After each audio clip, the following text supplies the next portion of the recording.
पल पल न्यूज के न्यूज रूम से मैं हूं आपके साथ नदीम अकरम। कुछ साल पहले एक फिल्म आई थी दंगल। दंगल में आमिर खान का एक डायलॉग था, हमारी छोरियां छोरों से कम है क्या। आजकल कुछ दिनों से इसके मायने बदल गए हैं। जहां हमने राज्यसभा सांसद, खासतौर पर समाजवादी पार्टी से सांसद जया भादुरी यानी कि जया बच्चन को सदन के अंदर तांडव करते हुए देखा, जो भारतीय जनता पार्टी पर जमकर बरस रही थी, तो वही अब इसको चेंज कर दिया जाए तो भारतीय जनता पार्टी का ये नारा हो चुका है कि भैया हमारी फिल्मी अभिनेत्री किसी हीरोइनों से कम है क्या। जी हाँ, हमने परसों देखा कि जया बच्चन ने किस तरीके से जम करके खिलाफ लगाई भारतीय जनता पार्टी की, तो कल पूरा दिन जो है वाहवाही बटोरती हुई खासतौर पर नजर आई स्मृति ईरानी, जहां उन्हें किरकिरी का सामना करना पड़ा और सदन में शेम शेम के नारे लगे जब वो बयान दे रही थी। तो आज भारतीय जनता पार्टी की एक और अभिनेत्री से नेत्री बनी खासतौर पर हेमा मालिनी का दिन है, जहां उन्होंने अपना ध्यान खींचने की कोशिश की है और यह बताने की कोशिश की गई है कि भैया मैं भी सांसद हूं और मेरे पास भी वो गट्स हैं कि जिसके चलते मैं अब सबका ध्यान अपनी ओर खींच सकूं। जहां खाली कुर्सियां होती देख, जहां मोदी जी के इलाहाबाद में जो प्रोग्राम रखा गया उसमें भगदड़ मची, महिलाएं जो हैं प्रोग्राम को छोड़ करके जाती रही, अफसर वहां मौजूदा से हट करके कहीं और जाते दिखाई दिए, तो हेमा मालिनी बुरी तरीके से बिफर गई और फूट फूट करके मंच पर ही रोने लगी हैं। और यही नहीं, उन्होंने मथुरा मस्जिद को लेकर के भी जहर उगला है। और साथ ही साथ तस्वीर ये भी अब 5 राज्यों के चुनावों से सामने आ रही है कि अब हर कोई अपने आप को कट्टर हिंदुत्व की राह पर धकेलने पर तुल गया है। हेमा मालिनी को लेकर के तमाम अपडेट सामने आ रही है। क्या कुछ हेमा मालिनी ने कहा है और क्यों वो रो पड़ी मंच पर, इसके बारे में जानने की कोशिश करेंगे। पर उससे पहले एक अपील, अगर ये वीडियो आप YouTube पर देख रहे हैं तो YouTube पर हमारे चैनल को सब्सक्राइब करना ना भूलिए, बेल आइकॉन दबाइए ताकि नए वीडियो की अपडेट आप लोगों के साथ साझा की जा सके। और अगर ये वीडियो फेसबुक, इंस्टा, ट्विटर पर देख रहे हैं तो इंस्टा, ट्विटर पर हमें फॉलो कीजिए और फेसबुक के पेज को लाइक करना ना भूलिएगा। अब आपको बता दें कि आखिरकार हेमा मालिनी के साथ क्या कुछ हुआ है। मथुरा की सांसद हेमा मालिनी ने काशी विश्वनाथ कॉरिडोर की तर्ज पर मथुरा में भी कॉरिडोर बनाए जाने की वकालत की है। प्रयागराज में आयोजित कार्यक्रम में शिरकत करने के बाद संवाददाताओं से हुई बातचीत में हेमा मालिनी ने कहा कि काशी विश्वनाथ में बहुत सुंदर कॉरिडोर बन रहा है। अयोध्या में भी भव्य राम मंदिर का निर्माण शुरू हो चुका है, इसलिए सबको लगता है कि मथुरा में भी कॉरिडोर होना चाहिए। संवाददाताओं ने पूछा कि क्या ये मांग वे सरकार के समक्ष उठाएंगी, तो उन्होंने कहा कि ये मांग कर दी गई है। राज्यसभा सदस्य जया बच्चन द्वारा भाजपा को श्राप दिए जाने के सवाल पर हेमा मालिनी ने कहा कि उन्हें इस बारे में कोई जानकारी नहीं है। आपको बता दें कि प्रधानमंत्री के मंच से उतरते हुए परेड मैदान में भगदड़ की स्थिति बन गई। कुछ ही पल में पूरा मैदान खाली हो गया। खास ये रहा कि व्यवस्था में लगे अफसर भी गायब हो गए। इसका नतीजा ये देखा गया कि धक्का मुक्की की शिकार सांसद हेमा मालिनी रो पड़ी। प्रधानमंत्री के जाने के बाद हेमा मालिनी भी निकलने लगी, लेकिन गेट पर खड़े लोगों ने उन्हें घेर लिया।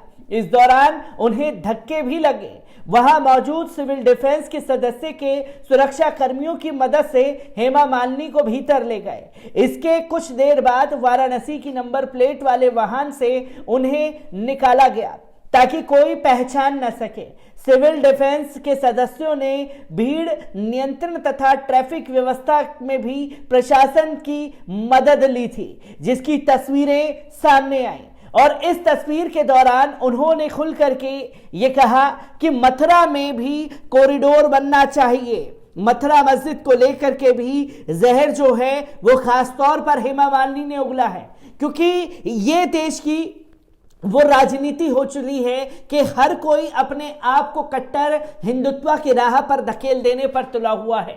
जिसके बारे में हेमा मालिनी ने भी बयान दिया, क्योंकि खुले मैदान में यह प्रोग्राम रखा गया था, जिसके कारण उन्हें भीड़ भाड़ से धक्के का सामना करना पड़ा, तो वो वहां खड़े होकर के रोने लगी, क्योंकि भीड़ जो है मोदी जी के जाते ही वहां से निकलने लगी और तमाम नेताओं को सुनने का जो मौका था वो लोग वहां मौजूद नहीं रहे।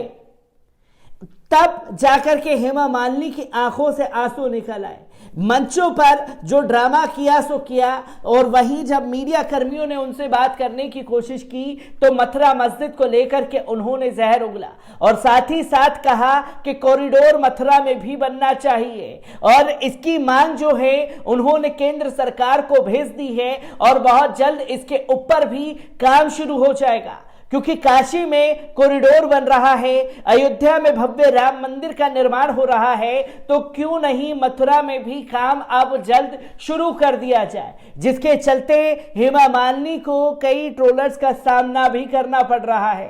साथ ही साथ आपको बता दें कि सिर्फ उत्तर प्रदेश ही नहीं, पंजाब में भी खुद को कट्टर हिंदुत्व की राह पर धकेलने की राजनीति जो है वो अब शुरू हो चुकी है। भारतीय जनता पार्टी की सहयोगी रही अकाली दल भी इसी तरीके के कदम उठाती हुई दिखाई दे रही है, जहां पंजाब विधानसभा चुनाव नजदीक आते ही सूबे की राजनीति में हिंदू वोटर महत्वपूर्ण हो गया है। कैप्टन अमरिंदर सिंह ने कांग्रेस छोड़ नई पार्टी बनाने और भारतीय जनता पार्टी से कृषि कानूनों पर किनारा करने वाले शिरोमणि अकाली दल के इस कदम से राजनीतिक समीकरण बदल से गए हैं। ऐसे में सभी पार्टियां हिंदू मतदाताओं को अपने अपने पाले में करने के लिए एड़ी चोटी का जोर लगा रही हैं। स्थिति ये आ पहुंची है कि हिंदू वोटरों को रिझाने के लिए मंदिरों की परिक्रमा का जोर बढ़ा गया है। सूबे के मुख्यमंत्री चरणजीत सिंह चन्नी ने भगवान कृष्ण बलराम रथ यात्रा में न सिर्फ खुद शिरकत की, बल्कि हिंदू मतदाताओं को लुभाने के लिए गीता रामायण रिसर्च सेंटर बनाने की घोषणा तक कर डाली। इसे कांग्रेस की ओर से डैमेज कंट्रोल भी माना जा सकता है, जिसने कैप्टन अमरिंदर सिंह की हिंदू सीएम बनाने की मांग को सिरे से खारिज कर दिया है। पंजाब के सियासी समीकरण पर नजर डालें तो हिंदू वोटरों की संख्या 38% है। इस बार बीजेपी शायद ही के अलग होने के समेत कांग्रेस से अमरिंदर सिंह का किनारा करने के आसान विधानसभा चुनाव प्रतीत हो रहा है। एक समय कांग्रेस को सीधी टक्कर आम आदमी पार्टी से मिलती दिख रही थी, लेकिन उक्त दो घटनाओं ने हिंदू वोटरों में एक सनसनी सी मचा करके रख दी है। परंपरागत तौर पर पंजाब की हिंदू आबादी साइलेंट वोटरों में शुमार होती है। ऐसे में राजनीतिक दलों ने उन्हें अपने अपने पाले में करने की कवायद जो है वो शुरू कर दी है।